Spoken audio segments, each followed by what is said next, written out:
She married her coworker in Vegas. I replied cool, and burned her life to the ground. The message that changed everything. At exactly 2:47 a.m. on a Tuesday, I, Ethan, 34, was awoken by the chime of a message. My wife, Marissa, 31, was supposedly attending a work conference in Las Vegas.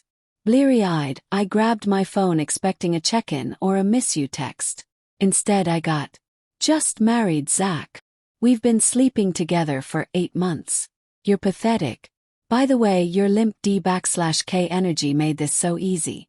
Enjoy your sad little life."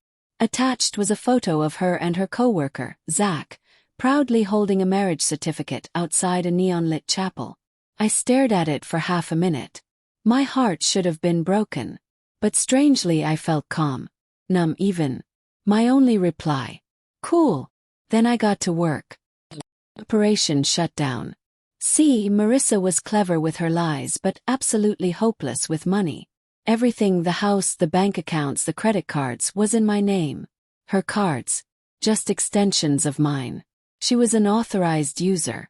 By 3:15 a.m. I had cancelled all her cards, locked her out of every online account, changed every password, removed her as a user from every platform, called a 24-hour locksmith, cost me $300 but it felt like a steal.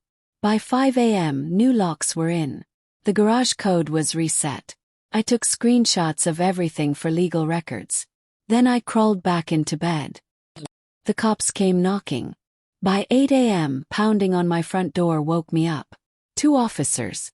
"Sir, your wife reported a domestic issue. Says you locked her out of her home." I showed them the Vegas text and marriage photo. "She's not my wife anymore. She married someone else 5 hours ago." The older cop raised an eyebrow. The younger one stifled a chuckle. When they asked about her belongings and money, I clarified. "I haven't touched her personal stuff. The house is mine, bought before marriage. Credit cards. In my name." They checked everything. The older cop spoke into his radio. "Ma'am, this is a civil matter. You'll need to handle it through lawyers." Marissa's screeching came through the radio loud and clear. Day 1 fallout. That afternoon Marissa showed up. Not alone. With her Zach, the new husband, already looking uncomfortable. Barbara, her mother.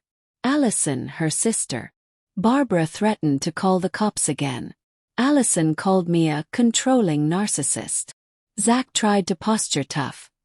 Until I said, "Nice wedding pic. You might want to get HR ready.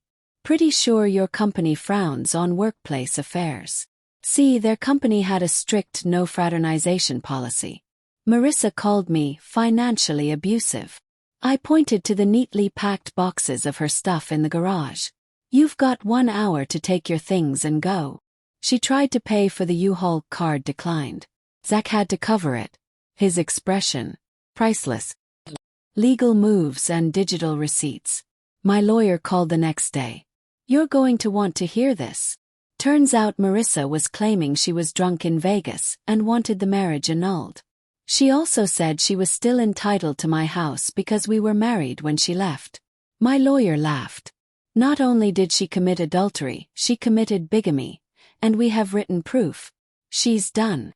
To top it off, my TechWiz friend Darren recovered a year's worth of Facebook messages between her and Zach. One gem. "He's so dumb. I've been siphoning money from the grocery account to save up for our dream wedding. Almost there, babe. The joint grocery account." Yeah, that was my account. She just had access. I posted screenshots of the messages. Her narrative of being a victim. Shattered. Nuclear meltdown. When lies didn't work, Marissa went full nuclear. 1. Her dad called my boss, accusing me of harassment. My boss laughed and told him to buzz off. 2. She tried breaking into the house at 3 a.m., screaming about heirloom jewelry. Security cams caught it all. 3. Claimed I killed her cat. We never had a cat. I'm allergic. 4. She started calling my mom, begging for sympathy. My mom said, You should have thought about that before cheating for 8 months, sweetheart. William's mom calls and begs. And then came the strangest twist. Zach's mom, Diane, called me. Please be a man. Take Marissa back. Zach made a mistake. He can't support her. He's just a boy. Blink. You're asking me to take back the woman who cheated on me so your son doesn't have to face the consequences? Well, when you say it like that, you sound selfish. Hung up. Later that night, a message from a random number came in.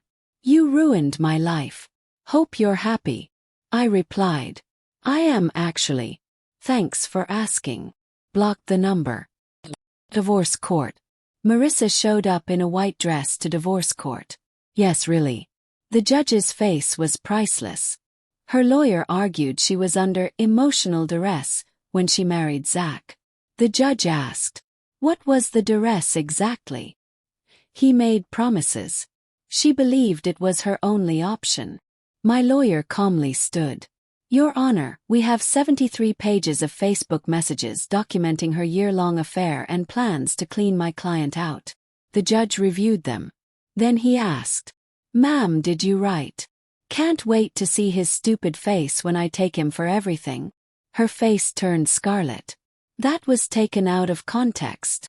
What context makes that better? Silence. The divorce was granted. She walked away with her personal belongings. A used car still under loan. Nothing else. She now owes me $500/month for 6 months, since I covered her certification courses. Outside court. Barbara screamed. Allison tried to throw coffee at me. Hit Diane. A full-on coffee brawl between the moms broke out. Security had to step in. Zach didn't even show up. Diane screamed that he'd moved on. With a 22-year-old bartender he met at the wedding reception. Marissa collapsed in the parking lot, sobbing. This isn't how it was supposed to go. Even Allison muttered. You can't stay with me. My apartment smells like cats and despair. Life moves on. Marissa's now back with her parents. Zach's new fiancée dumped him after learning he was married. Their company fired both of them. Barbara's been banned from Starbucks twice. Allison posted a quote about cutting off toxic family. And me. Sold the house for way above asking. Moved into a downtown condo. Started dating Jenna from my gym. She brings me coffee labeled not Zach. My lawyer framed the Vegas wedding certificate and hangs it in his office. Calls it the easiest case of his career. Final thoughts. Do I regret being petty? Not even a little. She played a stupid game. She won stupid prizes. The only thing I regret, not seeing the red flags sooner. Like when she told me her ex was crazy for changing his Netflix password after she cheated on him. Should have known. Chris.